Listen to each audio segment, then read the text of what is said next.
Here's your wrestling news for October 26, 2022, and we're kicking off with AEW, and it's been nearly 2 months since the all-out backstage fight, which resulted in CM Punk, Kenny Omega, the Young Bucks, and others getting suspended. Since then, many wrestlers have had their suspensions lifted, and Ace Steel has been fired from AEW, and we may soon be learning the fate of the 4 main stars. Speaking about the third-party investigation on the latest Wrestling Observer Radio, Dave Meltzer said that the belief is that the investigation will end soon. The thing feels like it's wrapping up. It feels like the Young Bucks and Omega are coming back somewhat soon. Meltzer added that while there was speculation at some point that AEW could turn this issue into an angle, sources noted that a lot of the talent within AEW feel like this would be a bad idea. It's been reported that AEW's roster is vehemently anti-CM Punk right now, and that the company's higher-ups want to buy out the remainder of his contract.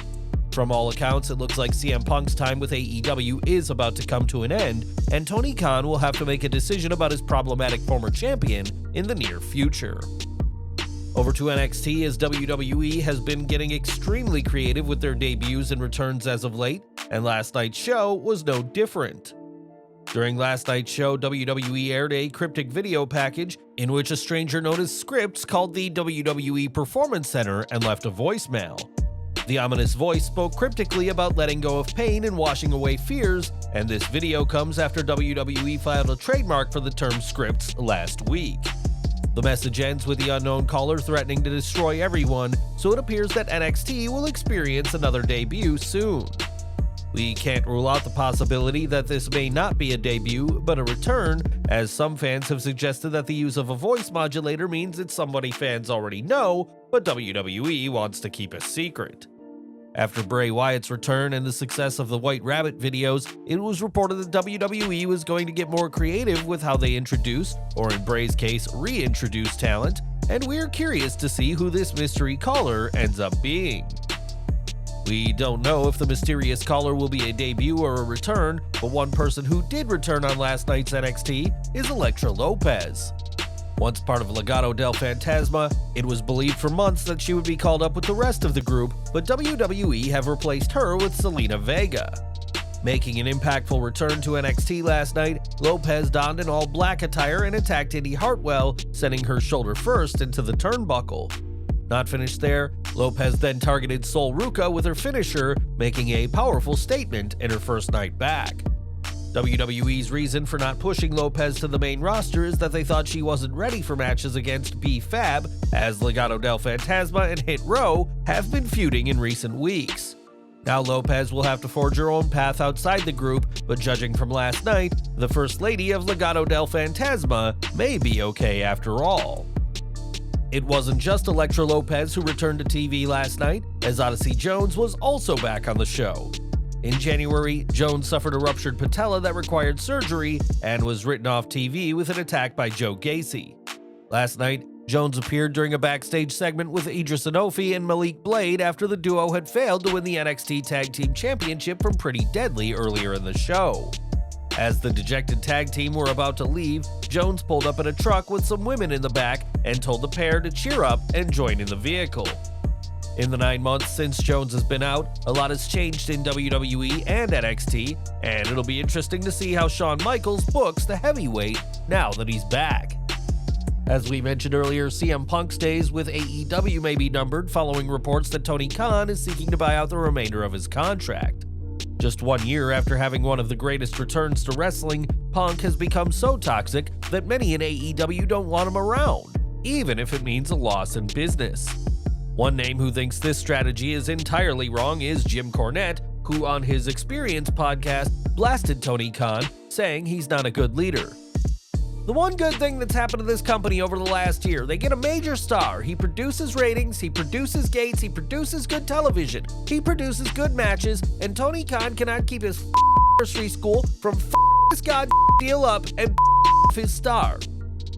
And now, instead of telling the elite, hey, why don't you go back and play with your school girlfriends in Japan because I need real talent because I'm in a promotional war and my ship is taking on water, now he's going to talk to CM Punk about a buyout.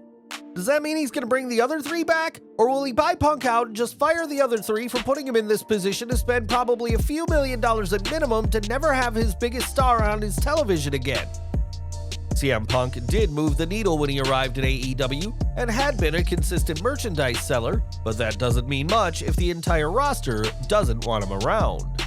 In a decision between his roster and CM Punk, Khan has seemingly sided with the majority, but as far as Jim Cornette is concerned, siding with his roster has been a sign of great weakness by the AEW president.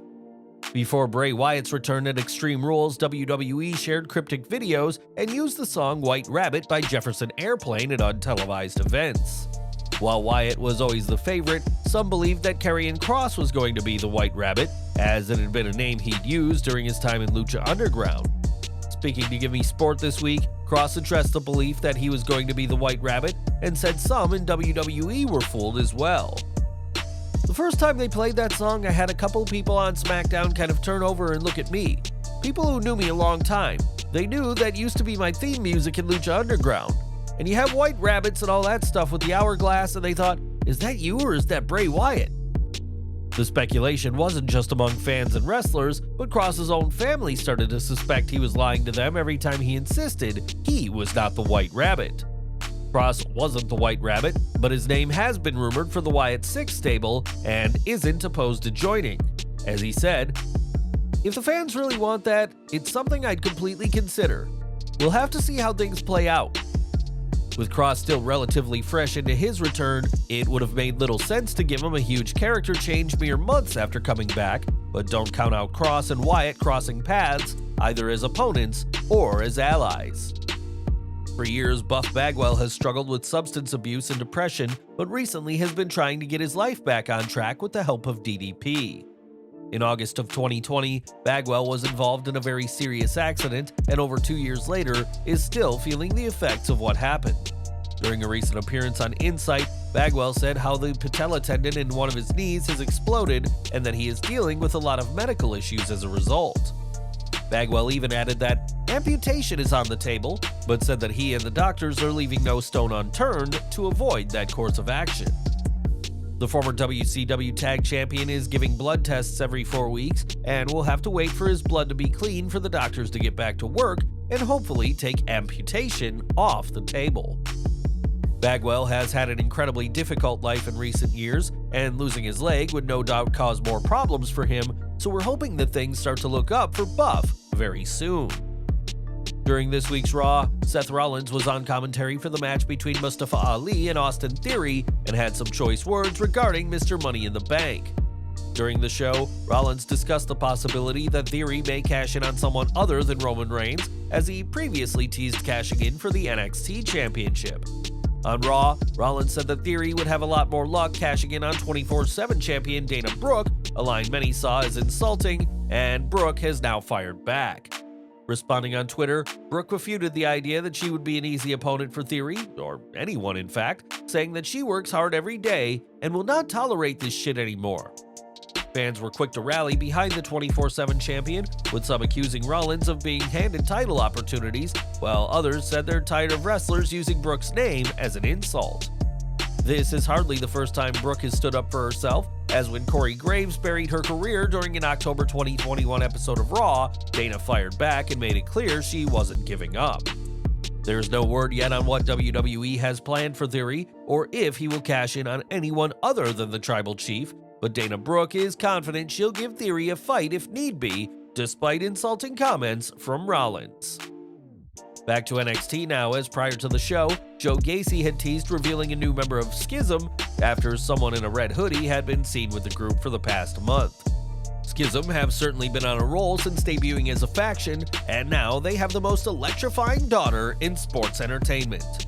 During their promo on NXT, Ava Raine was revealed to be the group's new member and cut a promo to the crowd saying that she is now complete. Fans may know Ava Raine for her real name, Simone Johnson, the daughter of Dwayne "The Rock" Johnson.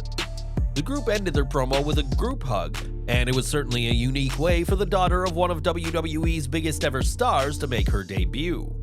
Raine has been signed with WWE since early 2020, but her career has so far been plagued by injuries, and now she's healed up and will be getting a lot more TV time as part of Schism. What did you make of Ava's debut? Do you think WWE could have done better? Let us know in the comments. And we're ending today with CM Punk, who may not be stepping back in the ring, at least for AEW ever again, but the controversial former world champion recently did resurface on social media. In his first post since All Out, Punk didn't address AEW or his suspension, but instead shared his excitement for the release of the Netflix film Blade of the 47 Ronin. For those not in the know, the film is co-written by April Mendez, CM Punk's wife, who fans will know as AJ Lee, and is a follow-up to the 2013 Keanu Reeves flick 47 Ronin. Mendez is still active in the world of wrestling, as she's an executive producer and commentator for WOW Women of Wrestling, but as for her husband, it's a whole lot of wait and see at this point. Well guys, that's our news for today. Please share your comments below. Also hit the like button, subscribe to our channel, and hit the bell icon to receive all notifications. And as always, thanks for watching.